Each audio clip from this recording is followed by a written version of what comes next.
Welcome back to Bleeding Blue. This is a New York Football Giants history show.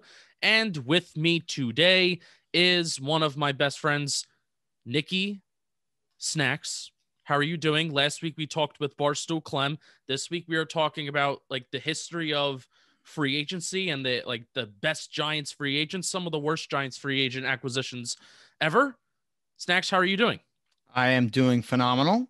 I will say that I look at you when we do the Zoom call, but I'm looking at myself right now, and I look about as pale as Casper. And with the red hair, people would probably wish me a happy St. Patty's Day coming up soon, but that's not the case. So I don't want to hear it. Other than that, I am doing great. In terms of the hair, we talked last week with Clem, and it looked awesome. I don't even know if you did it on purpose. Did you do it on purpose? No, I did not. It's just how I put my hair up after the shower. That's how it goes. And we did talk about the 1.5 weeks. And right now you're seeing hair that is long overdue. Yeah. So you tried this week. And I tried. The whole conversation that we have with Clem about 1.5 weeks is the perfect hair length. I think we're seeing that. You are 100% seeing it because this is not as long as I like it. Oh my God. We're back. I don't know how I put it off the side. Next week, I will be beautifully shaved. The hair still be up, but it will not be this long because I wish I could just spike it back like this, just like perfectly red spiked back. You know, like Tony Soprano did, all that. Oh, slick back hair. Slick back hair. But so, I can't do that. My hair is very thick. And it grows like a weed.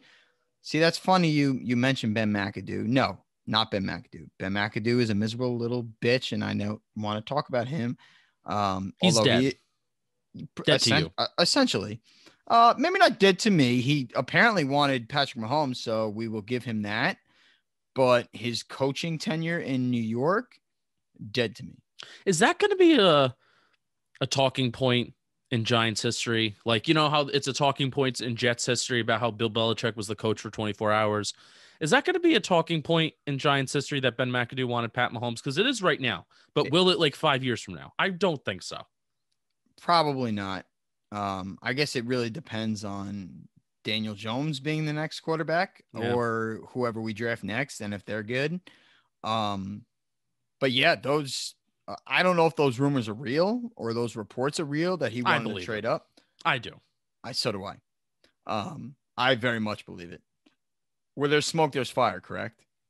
We're talking today about the Giants free agency and the history of the Giants free agency. Now, most like a lot of things that we've done, we've had a few episodes where we've talked about some 80s and 90s teams, et cetera, et cetera. You know, the beauty about this show is that we have all the time to get to it. But the interesting thing about the history of free agency, and Snacks and I, as we were preparing for the show, we felt bad that we didn't have maybe some older players, and I put this in quotes, older players on our list in terms of the best or worst Giants free agent signings of all time. However, Snacks, do you know when the whole period of unrestricted free agency, do you know when that actually officially started? Off the top of my head, I do not. So guess. I know. I want you to guess. You want me to guess? Okay. Yes. Unrestricted. I'm going to say 1983. It's a good guess. But 10 years later, 1993. Wow. Which is wild, long? Right? Okay. Yeah, that is wild. So when we get to the list of which, we're not going to say it yet, but there's a reason that maybe we don't have free agents from that time on this list. Right. And also, it's so strange to view free agency, especially as we think about it right now, thinking about, what are the Giants? What do we want the Giants to do?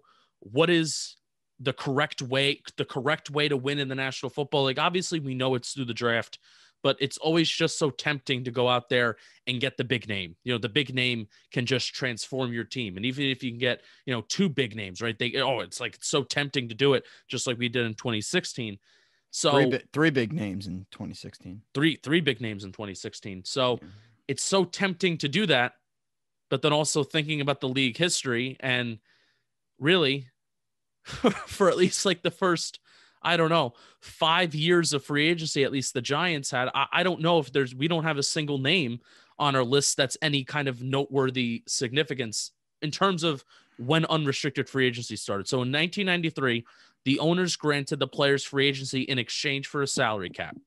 So that's where the salary cap was implemented. And I think having a salary cap, why the NFL is so awesome is that there is no, besides Patriots, and that's why it's impressive what they did. There really are no dynasties, right? Where It's not like the NBA.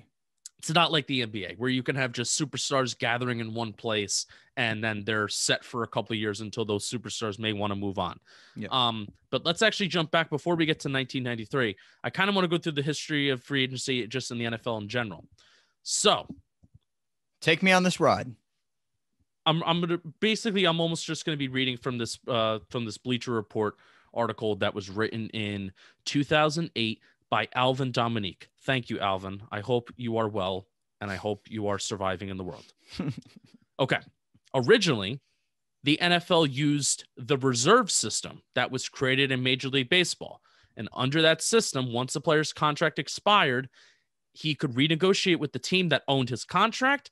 And if the player did not work out a new deal, but he wanted to play, his team could renew his old contract with up to a 10% pay cut. Otherwise, the player was put on the reserve list and no other teams were allowed to negotiate with him.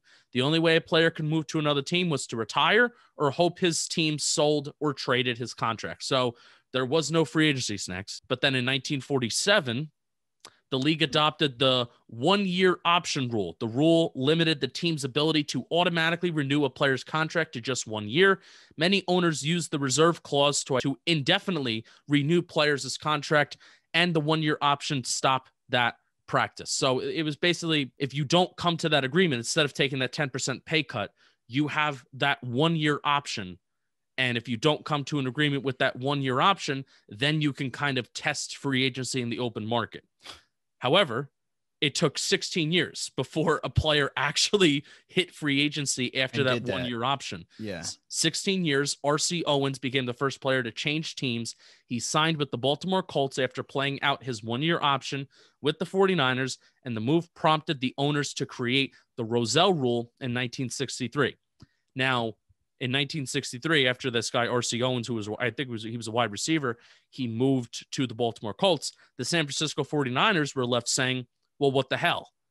Mm-hmm. This guy's just going to leave our team and we're just going to suffer like that? That's not fair. So the Rozelle Rule was basically the first attempt at compensation, like a comp pick. And the commissioner at the time, Rozelle, basically he determined what would the compensation be for a player. So one man, the commissioner. So Pete Rose, he was the one that essentially compensatory picks. Yes. Was Pete Rozelle? Yes. So basically you either got picks in the draft, monetary, cash considerations. Yeah. Or I even think that there were players that, I don't know if there were players that were traded or if it was just cash consideration or draft picks. Oh. R.C. Owens caught like some 26 passes in 1963. And I think in return, the San Francisco 49ers were given like 2 first-round draft picks. 2. Yes. 2. 2 first-round draft picks for now. I maybe 26 passes caught in 1963 translates to 100. Well, yeah, I mean, it easily could because we had an all-pro safety and one that was, I think, second in the running for defensive player of the year that got us a 3rd-round compensatory pick. So how the times have changed. 2 first-round picks. Yeah. Are you kidding me? And he caught 26 passes during the previous 26 season in San Francisco. Yeah. Well, I almost feel like 26 in that time was a lot. Am I crazy? Maybe not a lot, but we'll have to do some digging on that. But still, 2 first-round picks is wild. It was also the first one. It was also the first one of that happening. So it's an experimental thing that they ran through. Right. And I think they kind of cleaned it up. I would assume. Well, they definitely did because there was a whole bunch of court case, like there were legitimately like court cases where you had owners suing the league, you had players suing the league, because at some point, you know, if you think about it, the owners had a lot of power. So the owners were saying, well, this is not fair. We should be compensated for losing these players. And then basically that took away the power of the players to leave after their 1 year option. So then it's like, well, why are we going to leave if, you know, all of these, if we're restricted and where we can go, and teams don't want to pick up us as players because they don't want to give up cash consideration. They don't want to give up these picks or whatever. So everybody was mad. Everybody was mad because this was just such an unforeseen time. There were so many court decisions stemming from like 1976 all the way going up to basically 1987, which 1987 was the big strike, where for the first like 4 games of the season, you had replacement players. And the Giants, interesting about the 1987 season for the Giants, we may have to make a whole episode about this next. I was just going to say. The 1987 season was after we won the Super Bowl. Yeah. And the year after. Yeah, the year after. Sorry. The year after we won the Super Bowl, our first Super Bowl, Giants missed the playoffs, and they started like 0-5. Mm-hmm. Terrible. It was not terrible. Good. Not good. No. So, 1987, there's more CBA, you know, collective bargaining agreements that are put in place. They went on strike. They eventually came back towards the middle of the year. I mean, it was, I saw that there was one game.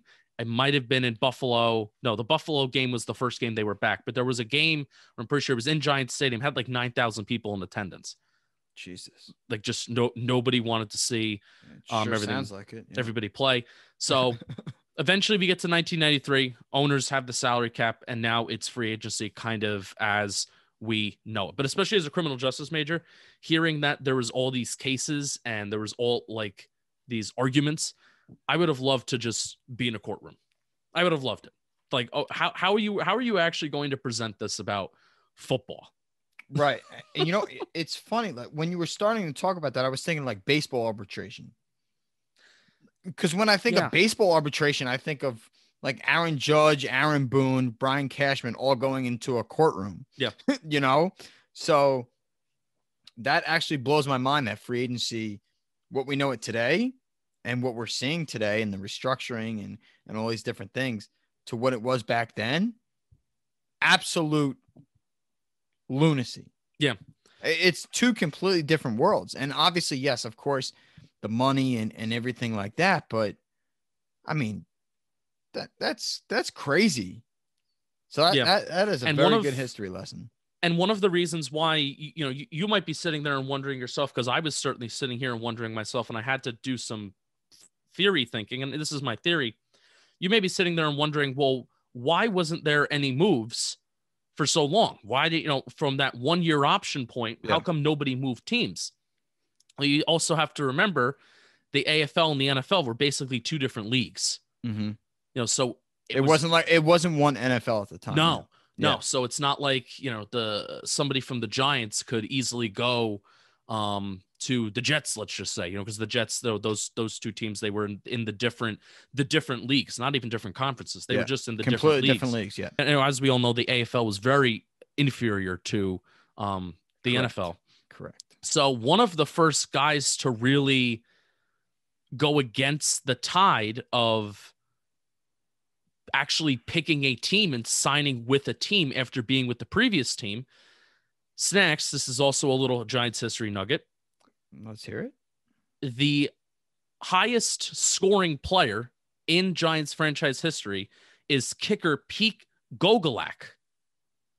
And he was a kicker for the Giants in the 60s. He signed with the Giants in 1966. So Pete Gogolak was initially part of the Buffalo Bills, and Buffalo Bills and New York Giants, they were into the 2 separate leagues. Giants were in the NFL, Buffalo Bills were in the NFL. So while the 2 leagues competed for incoming collegiate talent, there was a gentleman's agreement to not lure entrenched talent from either league with hefty contracts. That all changed, however, when the Giants caught a glimpse of Gogolak.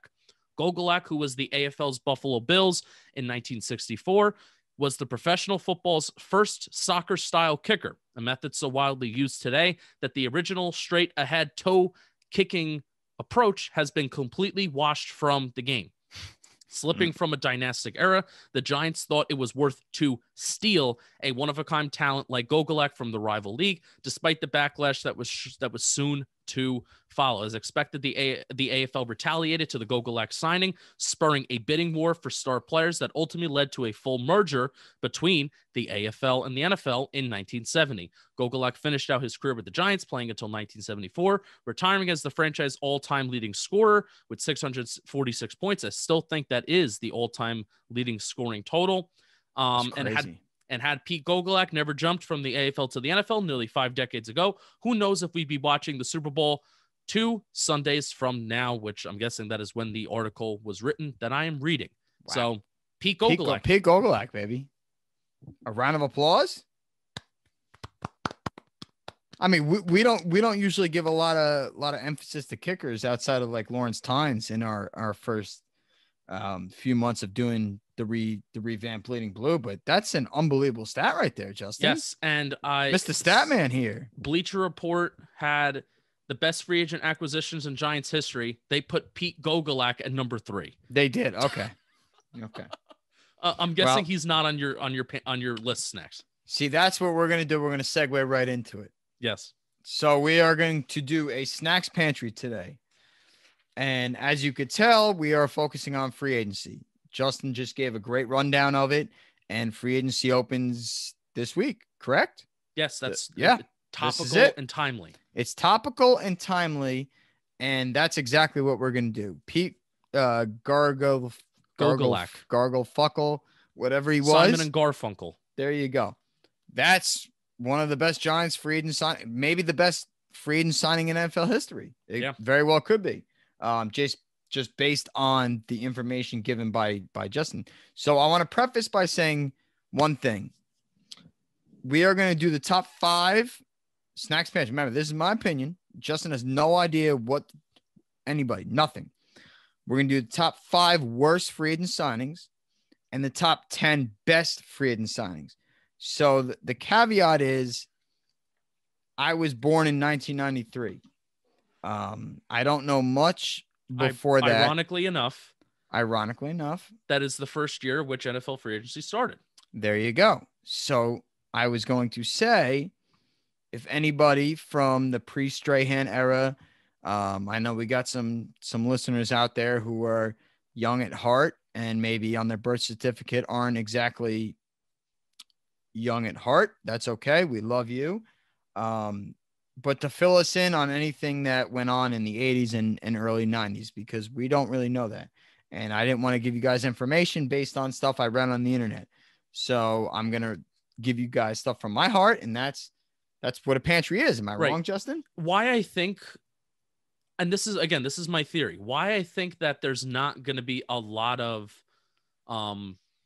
really names that we're missing that the Giants might have signed in free agency, whether it be mid 80s, late 80s, and then definitely from 93 to, whenever a good quarterback was signed, right? Right.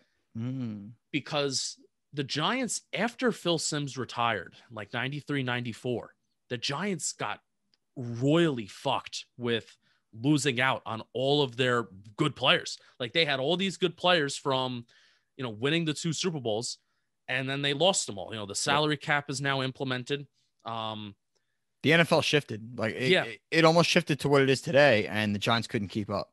Yeah, that's why they went into that's why they went into the abyss for that period of time. Yeah, I'm pretty sure. Who was? I always get them confused. Who was the quarterback the Giants had? Hold. After Phil Simms, basically. It wasn't Danny Cannell, right? Or Brian? It was Dave Brown. Dave Brown. So what did I say? O'Brien? Fucking idiot. You're an idiot. So basically, when Dan Reeves was brought in, the replacement after Parcells is fired because he stinks. So Dan Reeves is brought in. The Giants actually took Dave Brown with like a number 1 supplementary draft pick because they lost so many good players that they drafted Dave Brown. And as we know, Dave Brown and Dan Reeves, they kind of struggled and they were okay, which is kind of cool because now seeing like, oh, we view the Giants with with Dave Brown and, Dan Reeves, we view them to be kind of disappointing, but knowing the adversity that they might have been put through with how many players that they lost, it kind of gives you a different light. Yeah. Yeah. Like they almost, if people were realists back in the day and knowing what everything was transpiring in the NFL, you could almost say it was, you can't say Reeves and Brown were a success, but it wasn't the ultimate failure that people come to think of it as. No.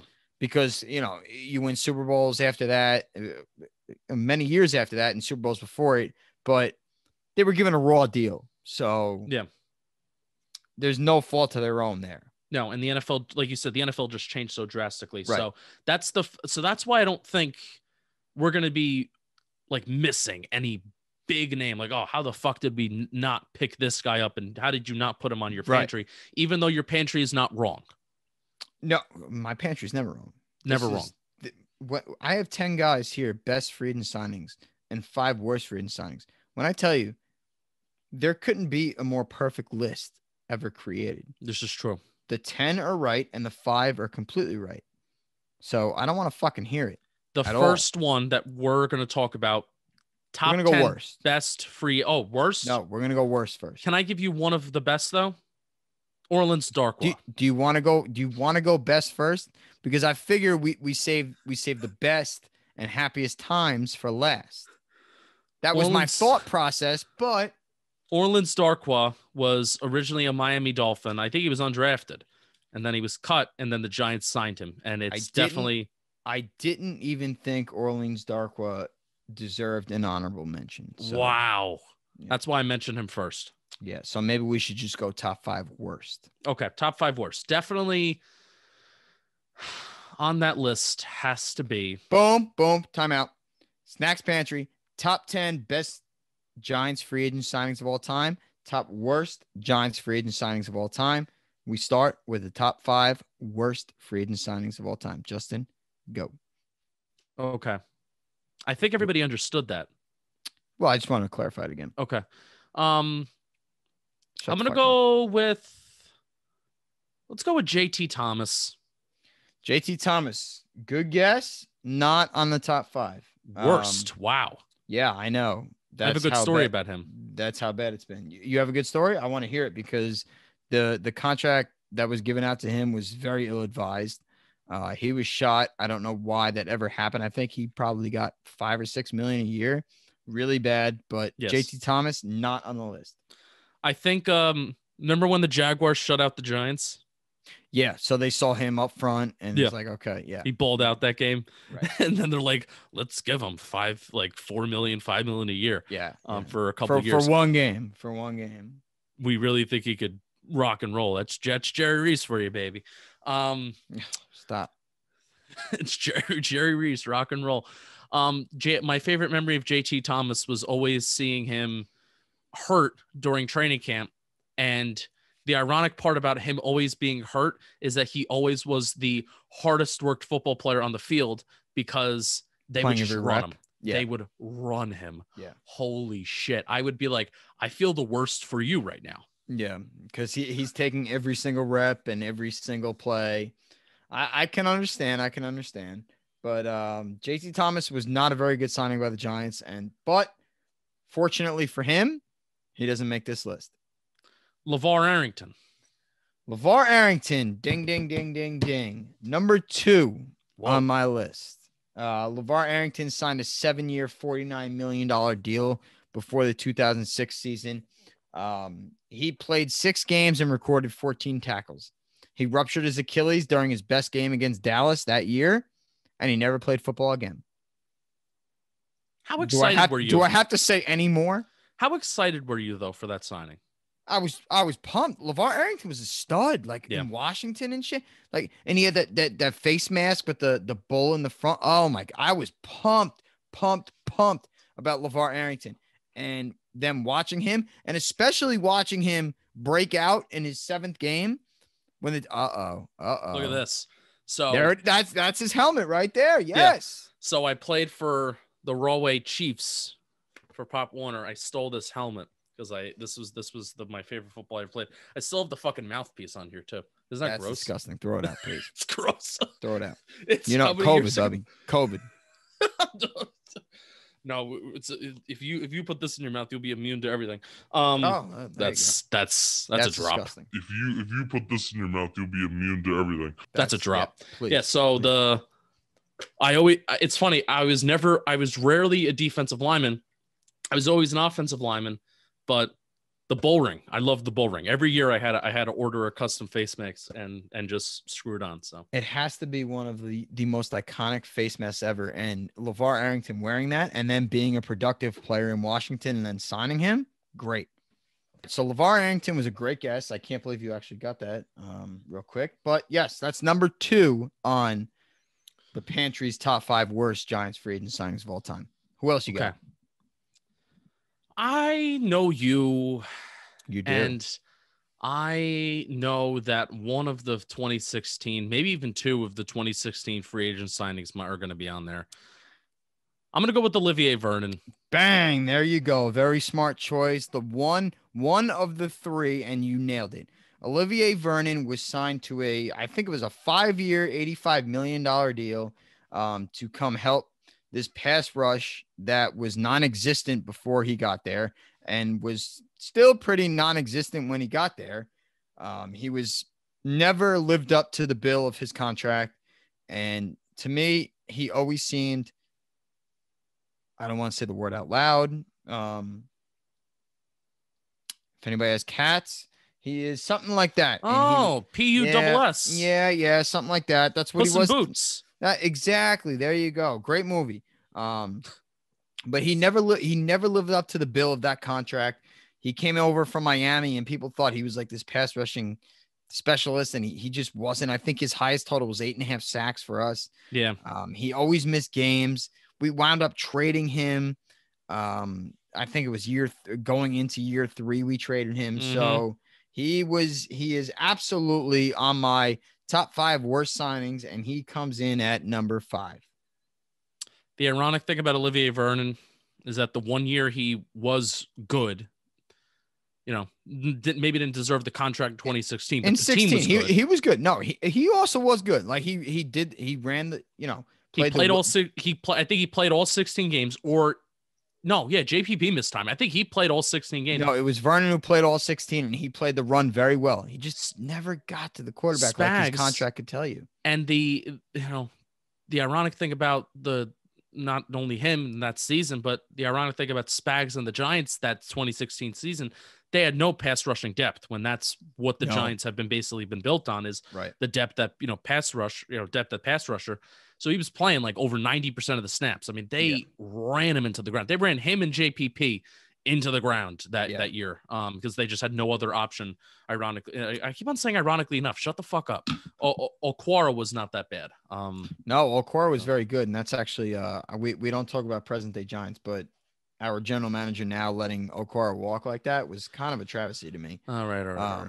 Yeah, either way. But yeah, Vernon, he just did not live up to that contract, and he was very solid for that 1 year, but after that, it was all downhill. So you got Levar Arrington 2 and Olivier Vernon 5. Who else you got? Carlos Emmons. Carlos Emmons is a really, really, really good guess. Really good. And I'm almost stunned that you even said his name. But no, he's not on there. Whoa. I know. Oh, this is going to get tough then. Well, number 1, you probably piss you off a little bit. I can give you a hint if you like. Is it Leonard Williams? No. Well, that was a trade. We acquired him in a trade. Okay. It was a trade. Trades don't count, or else there'd probably be a couple others on here. Carlos Emmons is a really good guess, and I struggle. I almost put him on here. He won Defensive Player of the Year. Or no, he won like Defensive MVP. He was really good before he got to the Giants. He was with Philly. He was really good. That's why it didn't work. Well, of course, he was a plant. That's what Jason Garrett is today. But let's not talk about today. Carlos Emmons is a very good guess, but no, not quite. All right, where are we at? No more 2016 free agents. No. Do you want a hint? Oh, I know who you hate. Jeff Schwartz. Number one, Jeff Schwartz. First of all, on a personal level, I fucking hate Jeff Schwartz. I think he is one of the most epic losers on NFL Twitter. He tweets like he was an all-pro. He tries to dissect the game like he was an all-American before he was an all-pro. He lives in his brother's shadow, his younger brother who won a Super Bowl with the Chiefs and went on to be one of the best tackles in football. Jeff Schwartz signed a 4-year, almost $17 million deal with the Giants. He wrote a big article about his whole journey about it. And then he played, 6 games, and he did nothing. The Giants' first investment in an offensive lineman that they thought was good, Jerry Reese thought was good, and trying to make that offensive line better was Jeff Schwartz. And he couldn't have panned out worse. He was always hurt. He's a fat slob. He's disgusting. There is nothing about that man I like, and I wish him. I'm gonna pause. I hope he's very happy. I wish him nothing but happiness. But on the football field for the New York Giants, he was atrocious. Number one, Jeff Schwartz. You hope he really gets bad shits. Diarrhea. Beautiful. We could say that, right? Yeah. Larry Zonka. I don't like Jeff Schwartz at all. Larry Zonka is really good because he did not pan out at all. And also the miracle in the Meadowlands, that handoff was going to him. Yeah, I'm well aware. You don't have to tell me twice. This is a Giants history podcast. I'm well versed. But no. So you have 1, 2, and 5. I have 3. Yeah, I have 3 total. You have 3 total. You got 2 left. 1, 2, and 5. I think there's you should get both. Yeah. You want a hint? Can I have a hint? Very recently. Both of them. Nate Solder. Nate Solder, number 3. Nate Solder is quite the topic of conversation nowadays, as apparently the Giants are trying to rework his contract to bring him back, which whatever. If he plays for $4 million this year, fine. But we're not getting into that. This is a history podcast. He signed for 4 years, $62 million.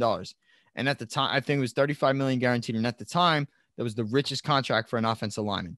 Yeah. And Giants fans everywhere will tell you that, well, it couldn't have been worse than Eric Flowers. You're right. I get it. I get that point. I get the need for Nate Solder. I get it. But in a rebuilding year, maybe it's more general manager incompetence at the time. It wasn't a rebuilding year, remember? Yeah, you're right. To them, it was not a rebuilding year. But Nate Solder, he hasn't even come remotely close to living up to this contract. He's still on the team and he's number 3 on this list. That's how bad it is, Justin. He is when he got here from day one, he was an awful, awful, awful, awful, awful left tackle. Where is he on your list? I would have he's number 3. And where was Jeff Schwartz? Number 1. Okay, so I'm missing somebody that you hate a little bit more than Nate Solder, but you don't hate as much as Jeff Schwartz. Correct. And like I said, very recent. Very recently. And I'm glad you stopped me on the Nate Solder stuff. Because it's like I could have kept going. Yeah, I know. Beating a dead horse. Offense or defense? Offense. Very recent. Golden Tate. There you go, buddy. There you go. I'm very impressed. Very good. Carlos Emmons was going to sneak his way into there, and you guessed him like second. So I'm very impressed. Golden Tate, number 4. I mean, I didn't hate the OBJ trade at all. But to go out and then double down on a 30-year-old Golden Tate was not the right move. 24 or 48 hours later. Exactly. we thought at the time, okay, you're trading OBJ. We're going to rebuild. We're going to get picks. We're going to do. And then you go and spend $32 million on Golden Tate, who has proved nothing and provided nothing for this team. Finally, he's cut. Golden Tate was an absolute abomination of a signing. I think he had one play that I'll remember, and that was the Daniel Jones touchdown in New England when the ball was tipped, and that was it. Yeah. So he had some fun plays, but it's some fun plays, absolutely. But he was never the consistent guy that we needed. Not worth 10 mil, and I'm actually glad that you put him in front of Solder because I will always view he's 4th. Golden Tate. Yeah, Tate's 3rd. I thought he was second. No, Tate's fourth, Solder's third. That's fine. Either way, I get what you're saying. I get what you're saying.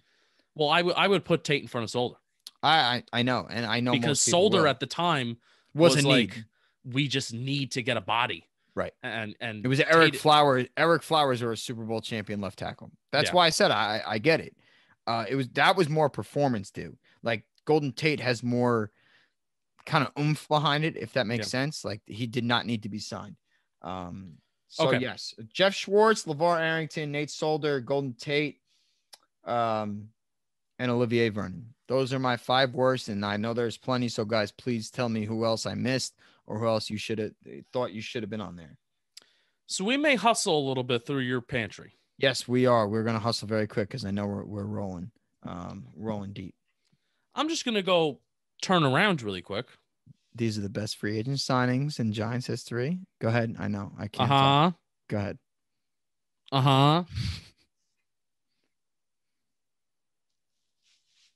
Intro roll. You start off pretty good. Number 3, an absolute stud signing from the Arizona Cardinals back in, I think it was 2010. Defensive leader for the 2000 Super Bowl 46, I should say, not 2011. Super Bowl 46 champions. Antrel Roll, number 3. It's pretty high. Leader. Great leader. Captain. Called out his coach, his team, everything. You want to hear something crazy? I mean, you're going to tell me either way. So 96 tackles, 98 tackles. Though that was his first 3 years with the Giants. Money well spent. Money very well spent. But you still have 9 more. And they should come quick. Went between free safety and strong safety. Crazy. Okay. Plaxico. Plaxico Burris is number 1. Wow. Yeah. There was a list recently. I know, where we had, I think, our favorite Giants, right? The players we love. Players we loved. And Plexico was an honorable mention. Yeah, because Snacks, there was a part of me when I was struggling to guess for a hot sec worst free agents of all time, and I was like, oh, who's number 1?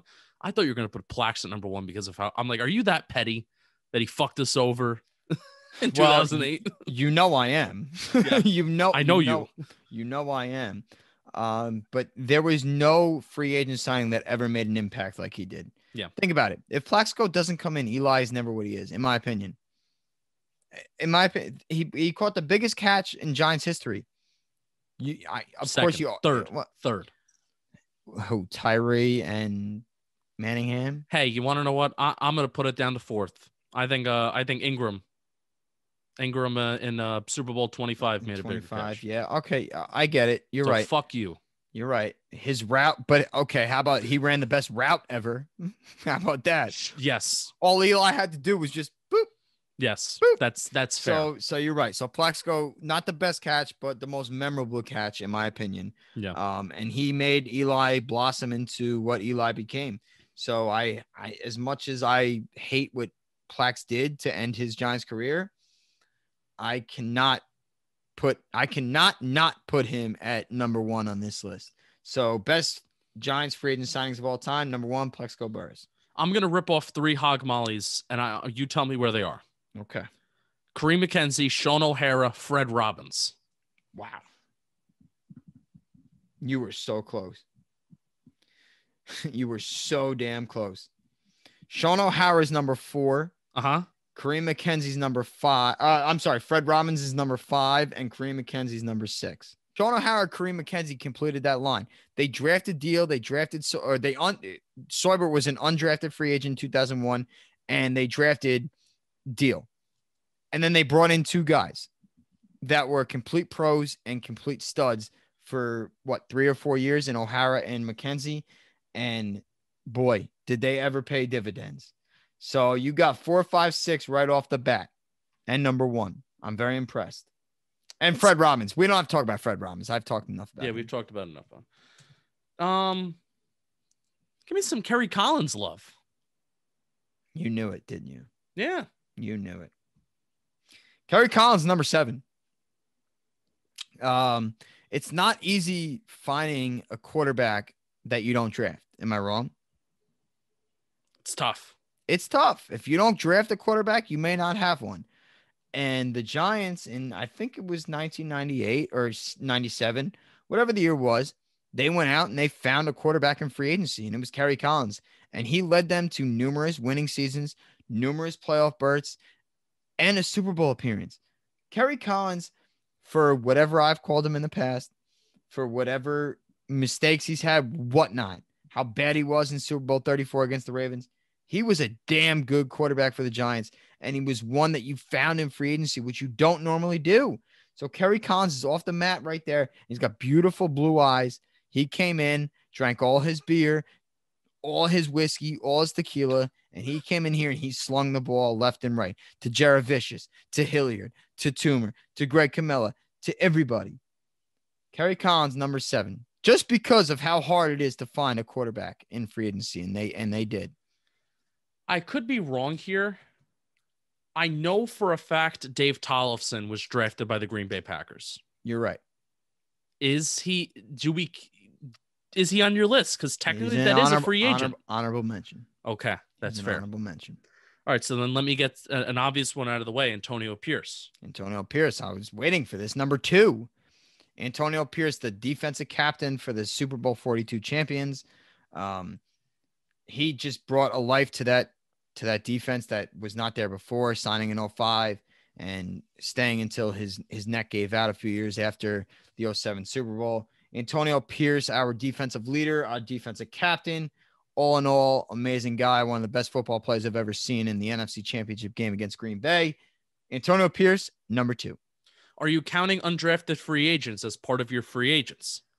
You could, yes, but I will tell you now there are none of those. Okay, because I was going to say like Henry Hynoski, who I think was an undrafted free agent. He was, yes, but no, he's not up there. Okay, so now this is where I struggle. I will say right now you have Burris, Pierce, Roll, O'Hara, Robbins, McKenzie, Kerry Collins. You have 8, 9, 10 left. You got Marcus Golden on there? Next.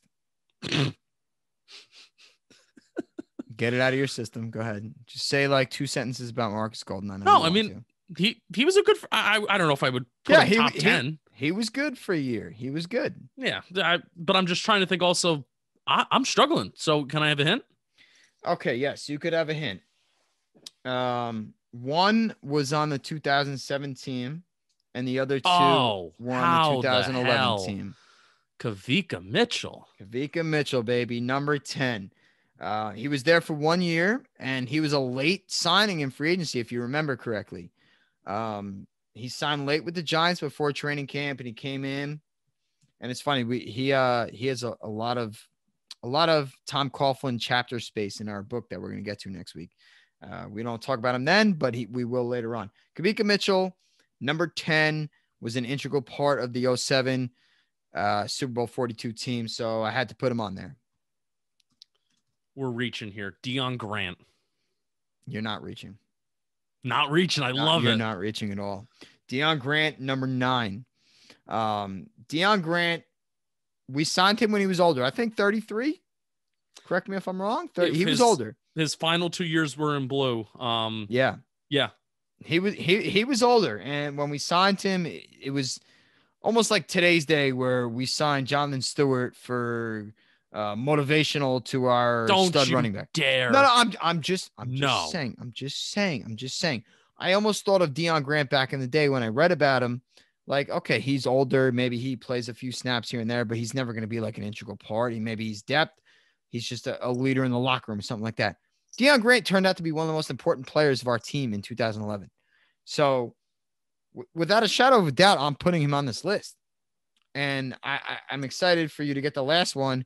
So for the last 2 minutes of this podcast, we could talk about who I maybe left off. But Dion Grant deserves to be on this list for what he did all year. Never missed a game, and he was on the field the whole. I think he was one of the few players that I don't know if he missed a snap.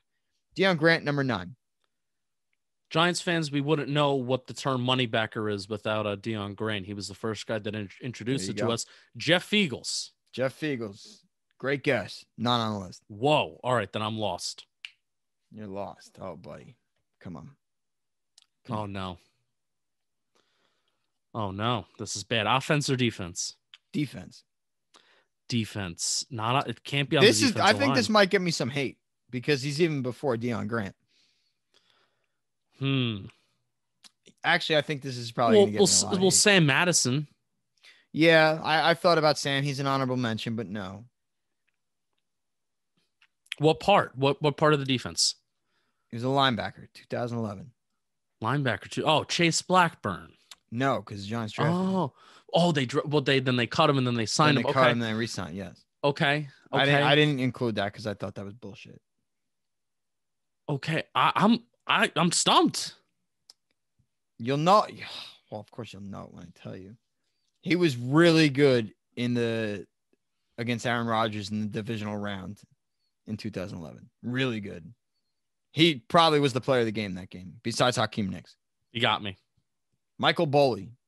Oh, Michael Bowley. One of my favorite moments in Giants history is when he fucking heaves that football into that poor dude's face. Oh, against the Rams on Monday Night Football. Yes, absolutely, dude. Michael Bowley was very good.